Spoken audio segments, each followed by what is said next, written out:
নমস্কার। ইস্টবেঙ্গলের কোচ নিয়ে অনেক কথাবার্তা হচ্ছিল। আমাকে রাহুল, দেবাশিস, সোমনাথ তিনজনেই বলছিল যে একটু জিজ্ঞেস করো, যদি কোনো খবর পাও তাহলে ইস্টবেঙ্গল ফ্যানদের জন্য স্টোরিটা করে দিও।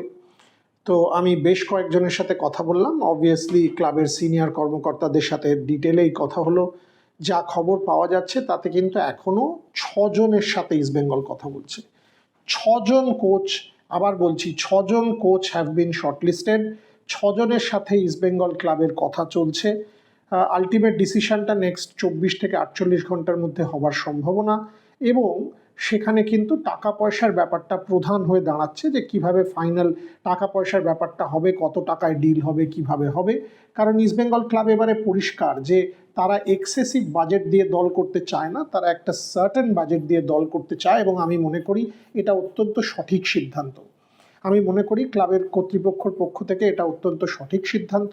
6জন কোচের সাথে কথা হচ্ছে। একজন আর্জেন্টিনার কোচ, একজন উরুগুয়ান কোচ, অর্থাৎ একজন আর্জেন্টিনিয়ান কোচ, একজন উরুগুয়ান কোচ, ম্যানোলো মার্কোয়েজ যিনি কিনা জাতীয় দলের কোচিং করিয়েছেন, এফসি গোয়ার কোচ, ডিলেম পেরিস যিনি কিনা পাঞ্জাবের কোচ ছিলেন, পিটার ক্র্যাটকি যিনি কিনা মুম্বাইয়ের কোচ ছিলেন, এবং অ্যান্টোনিও লোপেজ হাবাস। এই 6জন কোচের সাথে কিন্তু ইস্টবেঙ্গল কর্তৃপক্ষের যোগাযোগ আছে, এবং এই 6জনের সাথেই তারা কথা বলছেন।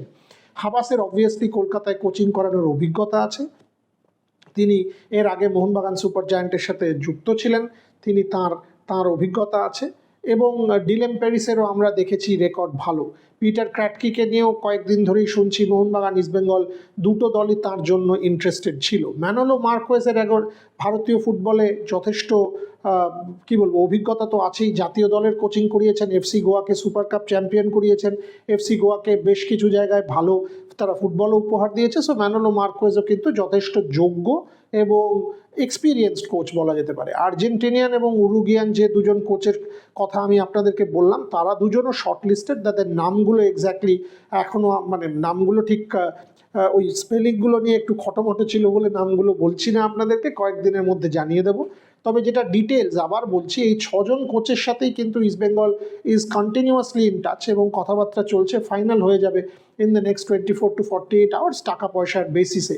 কারণ একটা জিনিস মাথায় রাখবেন, এখনও কিন্তু ইনভেস্টার ফাইনাল নয়, তাই কত টাকা ক্লাব কর্তৃপক্ষের হাতে থাকবে টিম করার জন্য সেই জিনিসটা ফাইনাল নয়। তো সব দিকটা মেনেই তারা টিমটা করবেন, এবং আমি আবার বলছি ইস্টবেঙ্গলের এই যে প্ল্যানটা একটা সার্টেন টাকার মধ্যে টিম করার, এক্সেসিভ না করে দেয়া, এটা কিন্তু খুব ঠিক কথা। কারণ আজকে যদি আমি এই যে এতজন ফরেন কোচ ইন্ডিয়াতে কোচিং করান, আমি যদি আপনাদের জিজ্ঞাসা করি যে কোন ফুটবলারকে তারা তৈরি করেছেন বলুন তো, তাহলে কিন্তু আমাদেরকে সেটা নিয়ে ভাবতে হবে যে কাকে তারা তৈরি করেছেন। এরকম কয়েকটা নাম বলুন না আমাকে, যে ভারতীয় ফুটবলে এই ফরেন কোচদের অবদান এইখানে, যে তারা এইভাবে এদেরকে তৈরি করেছেন, সেই জায়গাটা নেই।